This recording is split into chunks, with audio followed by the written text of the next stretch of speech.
एक ऐसा किला जिसे 350 सालों तक कोई भी जीत नहीं सका। न छत्रपति संभाजी महाराज, न पुर्तगाली, न डच, न मुगल और न ही अंग्रेजों की पूरी ब्रिटिश नेवी। जंजीरा किला, जिसका अर्थ ही है समुद्री टापू, अरब सागर के बीच लगभग 22 एकड़ में फैला भारत का एकमात्र ऐसा अजेय समुद्री किला है जिसे कोई भी शक्ति कभी जीत नहीं पाई। 15वीं सदी में जब कोली मछुआरों ने यहाँ केवल समुद्री लुटेरों से बचने के लिए लकड़ी का एक छोटा सा किला बनाया था, तब किसे पता था कि यही स्थान आगे चलकर इतिहास का सबसे अजेय किला बन जाएगा। 1567 में मलिक अंबर ने इस किले को पत्थरों से दोबारा बनवाया। दक्कन के काले बेसाल्ट पत्थरों को मुख्य भूमि मुरुड़ से छोटी छोटी लकड़ी की नावों और पालादार जहाजों में लाद कर समुद्र पार लाया गया। बिना किसी आधुनिक क्रेन के केवल रस्सियों, लीवरों, पुलियों और लकड़ी के मचान की मदद से यहाँ 40 फीट ऊंची और 12 से 15 फीट मोटी दीवारें खड़ी की गईं। यहाँ इस्तेमाल हुआ चूना मसाला, चूना, रेत और जैविक पदार्थों का मिश्रण इतना मजबूत था कि जैविक खनिजीकरण के कारण आज भी यह किला नमक और समुद्री लहरों के बीच मजबूती से खड़ा है। किले की वास्तुकला अद्भुत थी। गोलाकार बुर्ज जो तोपों की मार को फैलाकर निष्प्रभावी कर देते थे। लगभग 90 फीट ऊंचाई पर 19 बुर्ज और सैकड़ों तोपें, जिनमें कालाल बांगड़ी जैसी विशाल तोप भी शामिल थी, जिसे लोहे के छल्लों को जोड़कर बनाया गया था। यह उस समय की सबसे उन्नत तोप निर्माण तकनीक थी।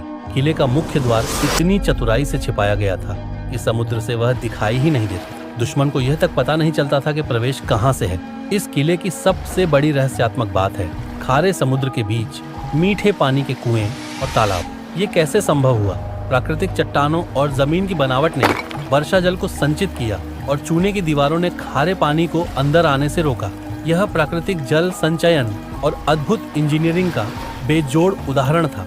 मानसून का पानी टंकियों और जलाशयों में जमा किया जाता था ताकि महीनों तक घेराबंदी के दौरान किले में पानी की कमी न हो। छत्रपति संभाजी महाराज ने जंजीरा को जीतने के लिए समुद्र में ही उसके सामने पद्मदुर्ग किला बनवा दिया, लेकिन उसी समय मुगलों ने स्वराज्य पर आक्रमण कर दिया और उन्हें वापस लौटना पड़ा। इस किले को बनने में वर्षों लगे और शायद यही कारण है कि आज भी जंजीरा किला खड़ा है। लेकिन सवाल ये नहीं है कि ये किला कहाँ है, सवाल ये है इसे कोई जीत क्यों नहीं पाया। कैमरा जरा पीछे जाता है समुद्र की गहराई में। 15वीं सदी का भारत, जब समुद्र सिर्फ पानी नहीं था, वो सत्ता था, व्यापार था और युद्ध का सबसे बड़ा मैदान था। अरब सागर की लहरों पर जहाज सिर्फ माल नहीं ढोते थे, वे साम्राज्यों की किस्मत लेकर चलते थे। इसी समुद्र के बीच एक छोटे से द्वीप पर एक मछुआरे ने लकड़ी का किला बनाया। शायद उसे अंदाजा भी नहीं था कि यही जगह एक दिन इतिहास की सबसे बड़ी चुनौती बन जाएगी। समय बदला, लकड़ी पत्थर में बदली और किला पहुंच गया सिद्दी शासकों के हाथों में।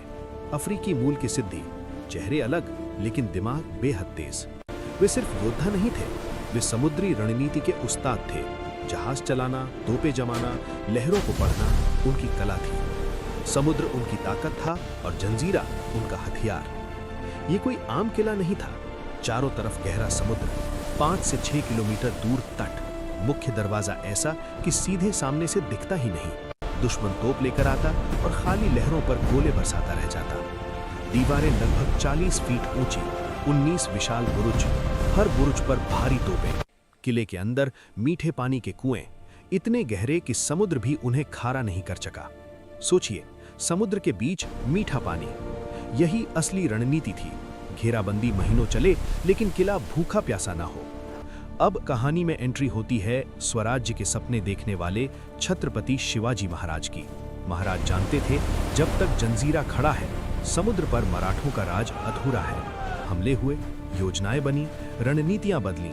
कहा जाता है कि मराठों ने समुद्र में पत्थर डलवाकर रास्ता बनाने की कोशिश की। महाराज ने सामने ही पद्मदुर्ग फोर्ट बनवा दिया ताकि जंजीरा को चारों तरफ से दबाव में लिया जा सके। लेकिन जंजीरा टस से मस नहीं हुआ।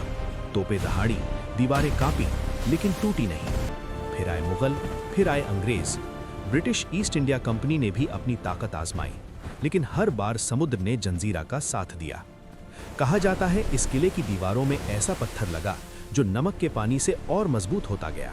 यानी समुद्र जो बाकी किलों का दुश्मन होता है, यहाँ जंजीरा का रक्षक बन गया। इतिहास में बहुत से किले हैं जो जीते गए, फिर हारे, फिर उजड़े, लेकिन जंजीरा हमेशा खड़ा रहा। न पूरी तरह जीता गया, न धोखे से टूटा, न घेराबंदी से गिरा। सदियों तक लहरें इसकी दीवारों से टकराती रहीं, लेकिन झुकी नहीं। आज भी जब आप वहां जाते हैं, नाव आपको समुद्र के बीच ले जाती है। जैसे जैसे आप करीब आते हैं, वो विशाल दीवारें धीरे धीरे आसमान को छूती दिखती हैं। तोपें खामोश जरूर हैं, लेकिन कहानी बोलती है। हर पत्थर कहता है, ताकत सिर्फ तलवार से नहीं, रणनीति से बनती है। ये किला सिर्फ पत्थर नहीं है, ये घमंड तोड़ने वाली चेतावनी है कि संख्या बड़ी हो सकती है, लेकिन दिमाग उससे भी बड़ा होता है। अब मैं आपसे एक सवाल पूछना चाहता हूँ। आपके हिसाब से इतिहास की सबसे एडवांस्ड मिलिट्री सिविलाइजेशन कौन सी थी और क्यों? मराठा, रोमन, मंगोल या कोई और? कमेंट में जरूर लिखिए, क्योंकि इतिहास तब तक जिंदा रहता है जब तक उस पर चर्चा होती है। अगर आपको ऐसे ही असली इतिहास की सिनेमैटिक कहानियां चाहिए, तो वीडियो को लाइक कीजिए, शेयर कीजिए और इस चैनल को सब्सक्राइब कीजिए, ताकि ऐसी और भी ऐतिहासिक कहानियां आप तक पहुंचती रहें। और हाँ, कमेंट करना मत भूलिए, क्योंकि अगली कहानी शायद आपकी सोच बदल दे।